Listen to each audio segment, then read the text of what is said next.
Suspense.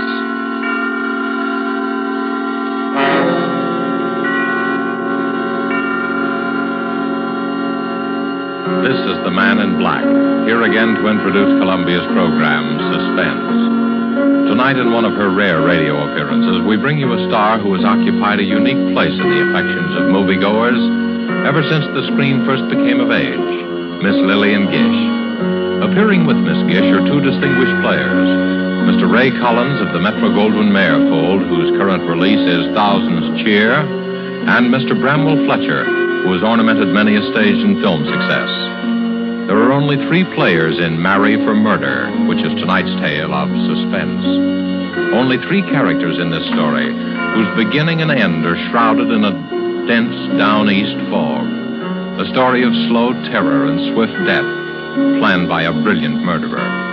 And so with the performances of Lillian Gish as Letty Hawthorne, a frightened, neurotic creature who seemed destined to be a perfect victim, of Bramwell Fletcher as Mark Taylor, so handsome and attentive, and of Ray Collins as the lawyer, Philip Alden, who relates these events to us, we again hope to keep you in suspense.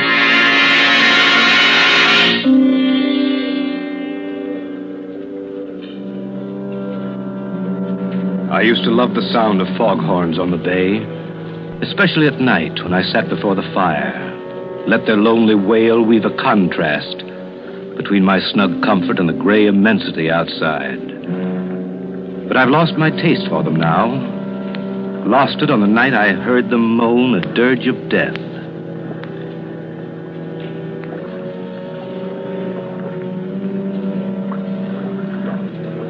It's hard enough to lose a friend.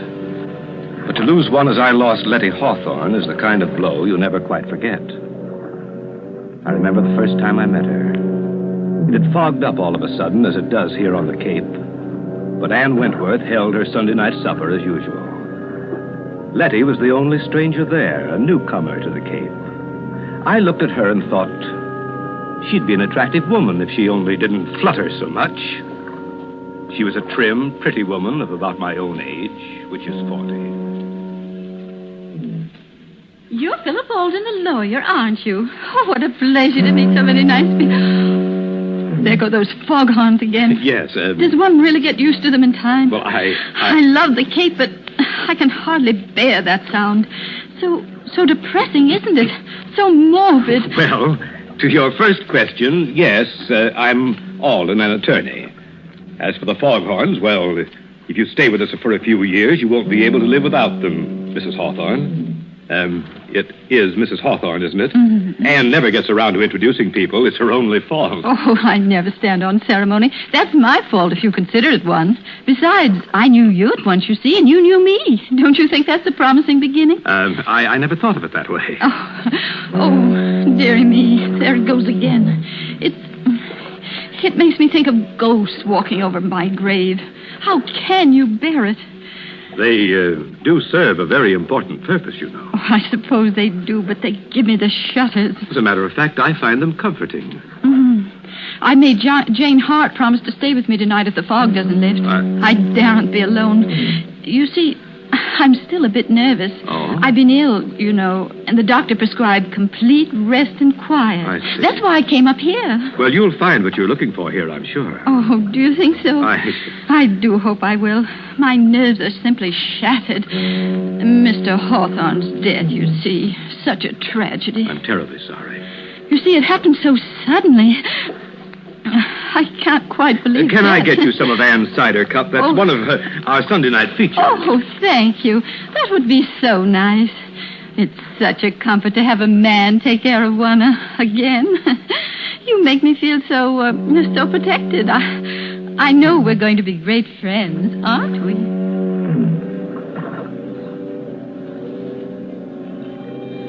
I can tell you I worried a bit for a while after that first party. Letty Hawthorne was a charming woman, a bit fluttery, as I said, but still attractive and rather pathetic. I was afraid she was setting her cap for me. You see, I'm a crusty old bachelor, but even my friends were beginning to wonder. So it was with mingled relief and regret that I learned one day that Letty Hawthorne had transferred her attentions to another newcomer to the Cape, Mark Taylor. He was 8 or 10 years younger than she, a handsome fellow, but somewhat dissolute looking. I didn't like him. I may as well admit that from the start. But short of marrying her myself, there wasn't much I could do. Anyway, they seemed happy enough, at first. One day after the wedding, Letty called me on a matter of business. I went down there after sundown. The three of us sat out on the beach in front of her cottage. I'm so glad you were able to come, Philip. You see, Mark and I were counting on you. Always glad to oblige you, Letty. As a matter of fact, Alden, we want you to attend to a legal matter for us. Yes? Yes, Philip. Mark wants to make a will. I told him I don't like wills. There's something so unhealthy about them. But Mark simply insists upon it. Very sensible, I'm sure. Oh, you men. You're all alike. It needn't be a very elaborate affair, Alden. Just a simple document stating that I leave all my property to Letty. Well, if he does that, Philip, I want you to make out a will for me, too. Leaving everything I have to Mark. But, Letty, there's no need... I insist. Oh, well, Alden here is going to think I married you for your money. Money? Oh, why, I really don't know anything at all about my affairs. Really, I don't. Frank, Mr. Hawthorne always used to say, Letty, I really think you know less about business than a child. I left the management of his estate entirely to his secretary, you know. Well, just some simple document that makes my intention clear. You know the form, Alden. And, of course, if Letty insists... But I do. We'll have twin wills. It doesn't sound so frightening that way. The way Letty talks about wills, you can tell she has a secret vice, can't you? A secret vice? My wife's a murder mystery fan, Alden. I didn't find out until it was too late. Oh, Mark, you silly... When you say that, Taylor, smile. I'm a detective fan myself. It's a busman's holiday, of course, but I always read the latest whodunits. If my father hadn't insisted that I follow in his footsteps, I'd have been a detective instead of a lawyer. Really? How interesting. Tell us, Philip, do you ever get any cases like the ones we read about? Well, if you want my opinion, the chief difference between fact and fiction is that the author of a novel wants you to see the pattern and the author of a murder tries to hide it. Oh. Well, what do you mean by that? Well, take your case, for example. You and Letty are making out your wills. I heard her say that she wanted to leave her money to you. But how do I know the idea just sprang into her head of its own accord? How do I know that you didn't plant it there? Plant it? What do you mean? Why, what possible reason could I have? Well, as things stand now, there's no reason for me to ask if you planted the idea in her head. But if Letty were found dead... Dead? Oh, Philip, how dreadful. How can you even think such thoughts? Mark, darling, how terrible for you. Philip, you're to apologize this minute. No, Letty. Philip was just trying to explain. Well, I won't have him talking about such horrible things. Of course, I didn't mean you to. I was just using you as an example. Well, I didn't mean to be rude, Philip, but, well, you know my nerves, and it's getting dark. And... Oh, the bay is beautiful at night, of course, but I've always been afraid of the water. That's why I've had such a time persuading her to come out for a sail. The Artemis has been tied up all summer waiting. It's just silly, I know. And I will go with you, Mark. But let's do wait for a calm day. You know, Letty's idea of a sail is to sit becalmed half a mile offshore. My wife has perfect confidence in me, you see. Oh, Mark, it isn't that. You're making fun of me, aren't you? Of course, I trust you completely, but... well, I'm not very athletic. You're missing one of the treats of the Cape if you don't sail. But I shall. Of course I shall, and soon. And what's more, I'm going to get Mark to teach me to handle the Artemis. Well, I'll be looking forward to seeing your sails on the bay then. Oh, Mark, a storm. I better be getting home before it breaks. Are you sure you'll be all right? Oh, I'm simply terrified of thunder. Wouldn't you rather stop with us? Oh, I can make it to town. Stop by tomorrow, won't you, Alden? Or as soon as you have those papers. Right. Now, you won't be nervous after our talk of wills and murders. But of course you won't. I'm such a coward myself that I can never understand how other people can be so brave. You know, Philip, Letty's helplessness is one of her chief charms. Sometimes I suspect she exaggerates it just to make me feel important. Oh, Mark, you mustn't. Giving all my secrets away. Well, don't worry about me or the wills, Letty. Someday you will frighten yourself to death.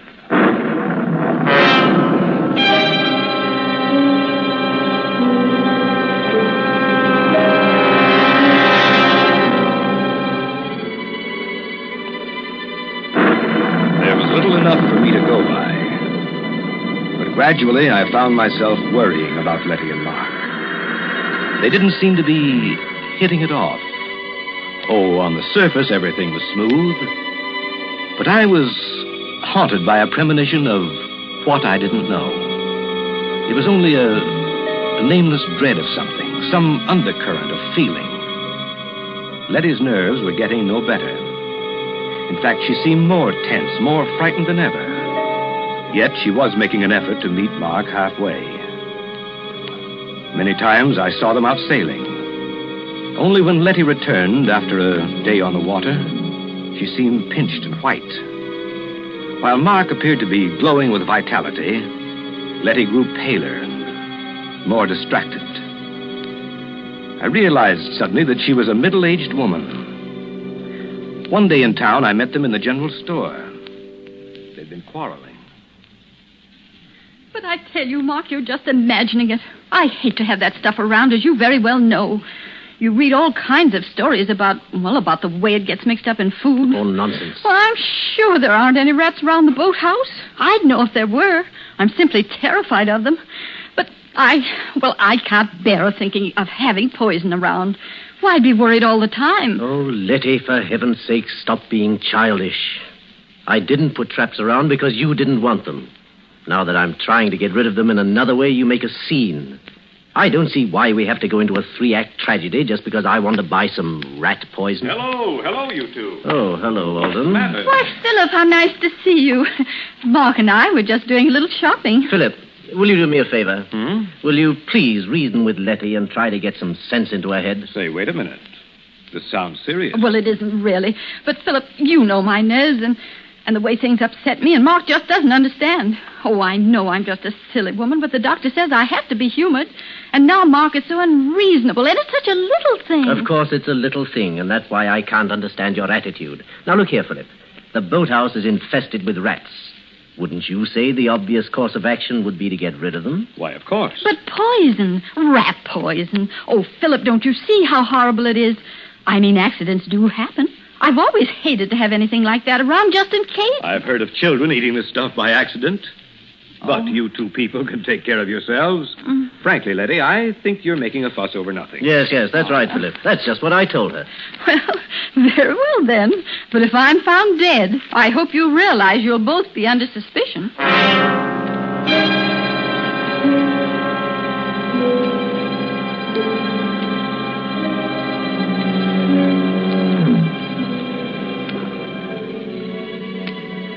Seemed a foolish quarrel at the time. Yet when I left them, I kept hearing Letty's voice. Very well, then. But if I'm found dead... Very well, then. But if I'm found dead... Very well, then.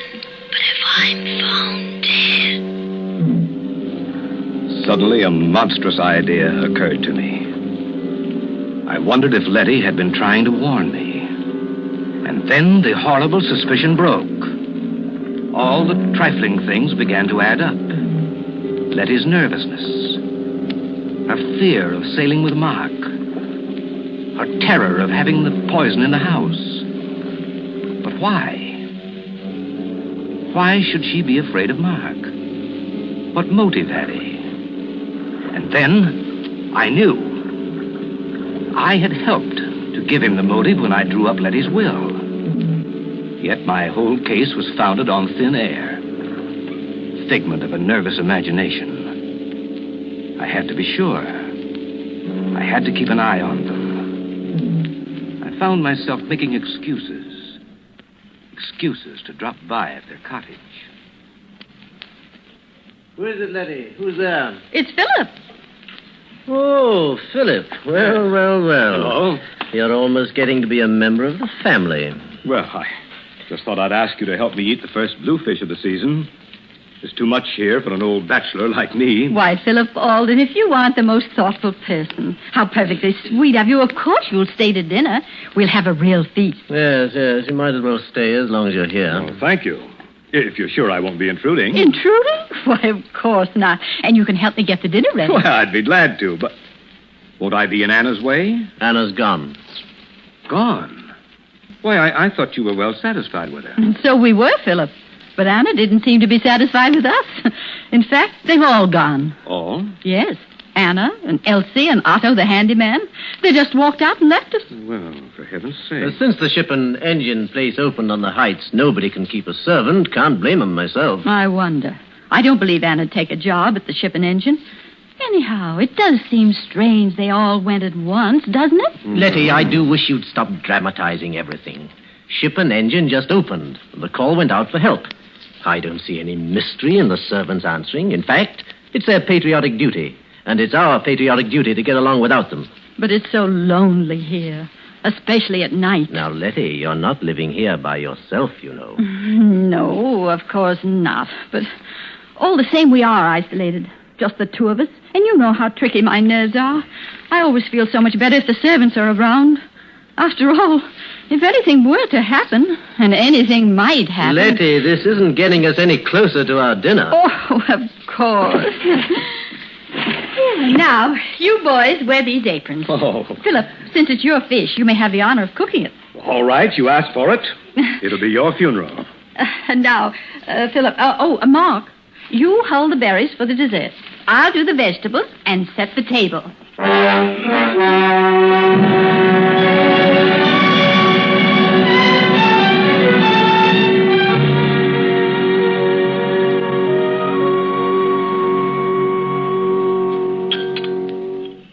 Well, for a seasoned bachelor, this dinner's a rare treat, Letty. Oh, I'm so glad you enjoyed it, Philip.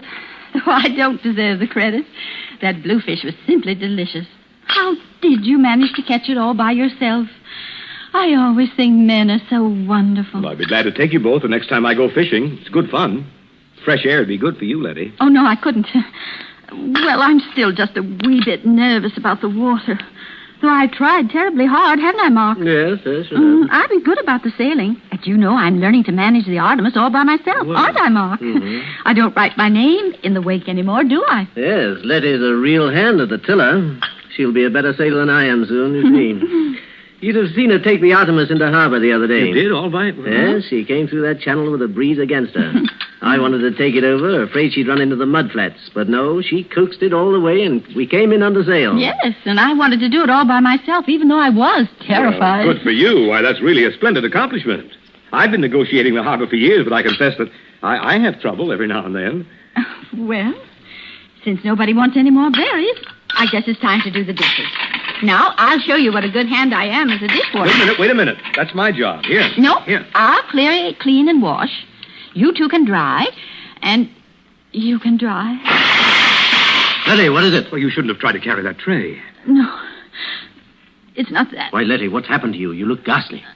I'm afraid something I ate. Here, you better lie down. Oh, I'll carry her upstairs. Get a doctor, will you? I'm afraid, Mark. I'm afraid I've been poisoned.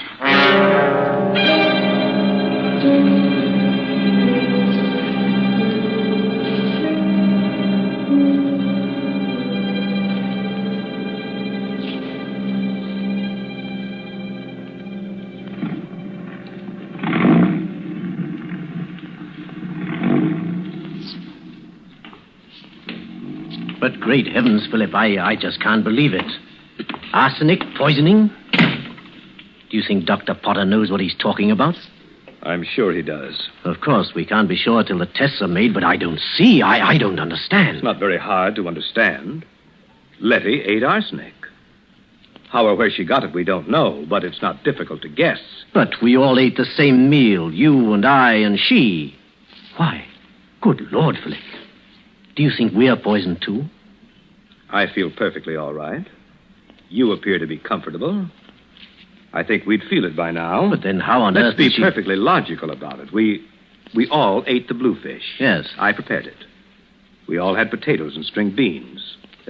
Letty cooked those. Yes. Then we all ate strawberries. You prepared them. Why... Now, the fish and the vegetables were all served in large platters, and each one of us helped ourselves. Therefore, if any poison were in the food, we'd all be sick. But the strawberries, Mark... See here, Alden, are you suggesting... Wait a minute. We're just following this through logically. The strawberries were put on the table in separate dishes. The poison could have been slipped into Letty's plate in the kitchen. Alden, you have no right to accuse me of this.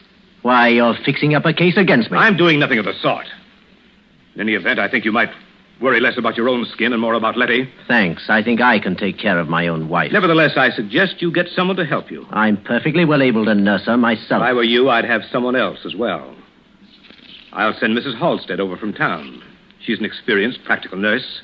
What I've always appreciated about you, Philip, is the way you mind your own business. I'll be going now. Mrs. Halstead will be along as soon as I can get her.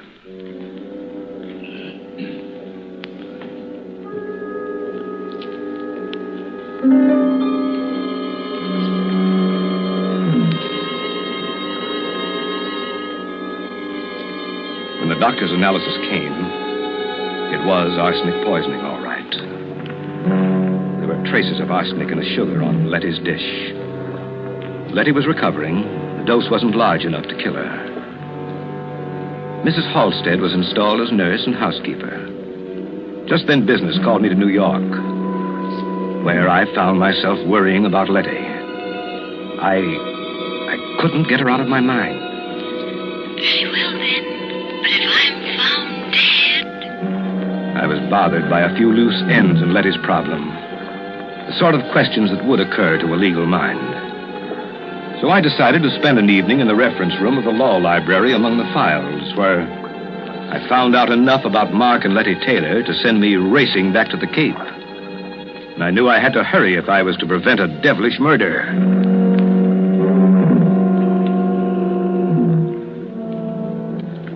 It was one of those dull gray afternoons when I arrived at the station. The fog was so thick over the bay that it seemed to cloud the whole town.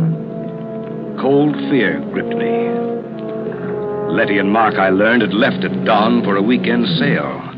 I could picture them. Murderer and victim. Shrouded in the gray veils of the fog.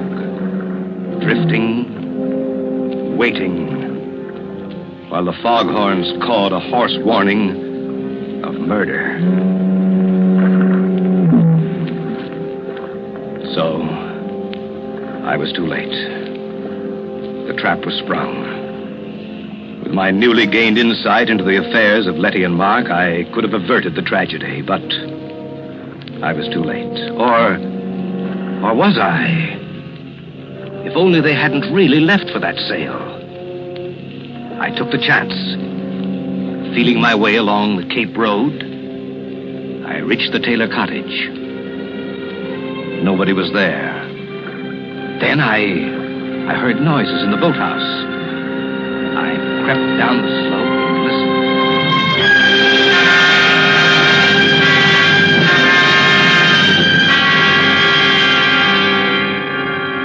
Oh, Mark, you fool.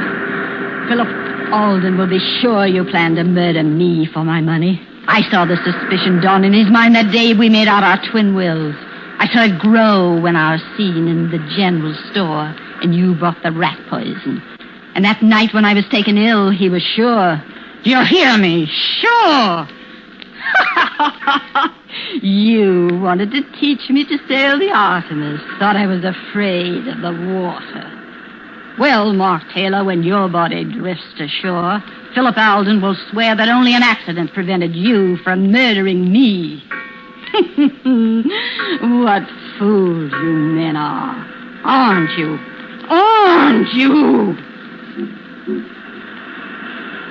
Why wouldn't you like to answer me, Mark?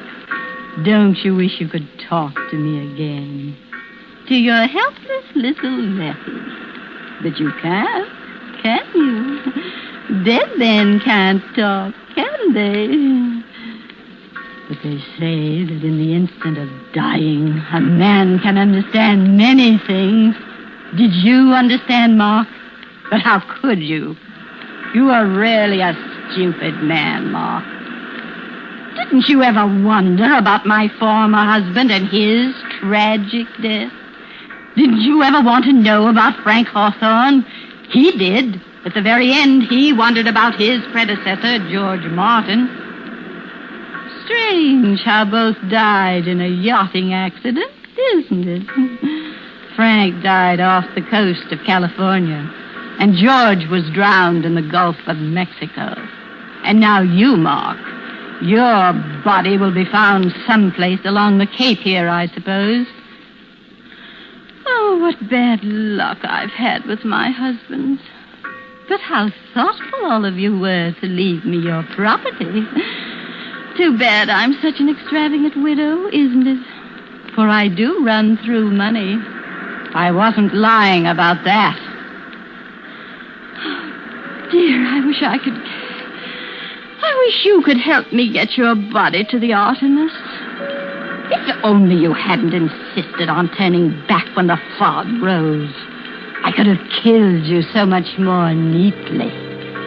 A sudden gust of wind while I was at the wheel, and the Artemis jibes, and the boom catches you, and off you go to the bottom of the sea. But now, I've got to lug you back on board and pitch you overboard somewhere. It was really inconsiderate, Mark, to make me kill you in the boathouse here. You won't have to drag the body aboard, Letty. Oh, Philip, I'm so glad you've come. Are you, Letty? Something dreadful's happened to Mark. I'm so upset I hardly know how to tell you. Oh, Philip, I think I've... You needn't pull a phony feint this time, Letty. I fell for it before when you made me think that Mark had poisoned you. That is, almost. What do you mean, Philip? That was a little too smart, Letty, that poison scene. Because when I left you, I wondered about two things. Why anyone should be foolish enough to attempt that type of murder before an audience, and why, having attempted it, he should fail to make the dose large enough. I don't know what you're talking about. I think you do. You see, while I was in New York, I took the trouble to look up a few matters that were bothering me. And I found the newspaper clippings of your two previous, shall we say, accidents. Oh, Philip, isn't it dreadful? Still pretending. You're a clever woman, Letty, but I overheard you just now. You'll never prove anything. I think I will. You see, I found the motive, too. It was marry for money, marry for murder, wasn't it? I wouldn't try to run away, Letty. I brought a gun. You're coming with me to the police station. Don't wonder that you hate the sound of foghorns, Letty Taylor. You've spoiled them for me, too.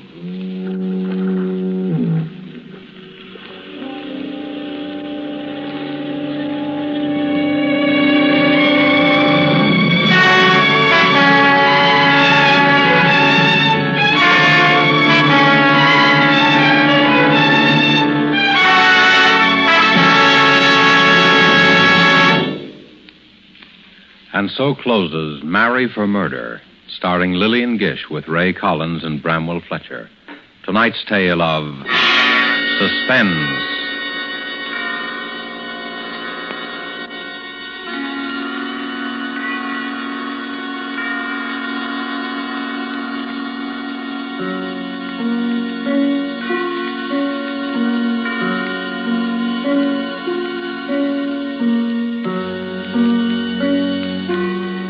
This is your narrator, the man in black, who conveys to you Columbia's invitation to spend this half hour in suspense with us again next week, same time, when Virginia Bruce and John Loder will star in the Dorothy B. Hughes suspense thriller, The Cross-Eyed Bear. The producer of these broadcasts is William Spear, who, with Ted Bliss, the director, Bernard Herrmann and Lucien Marowik, conductor and composer, and Walker T. Field, the author, collaborated on tonight's Suspense.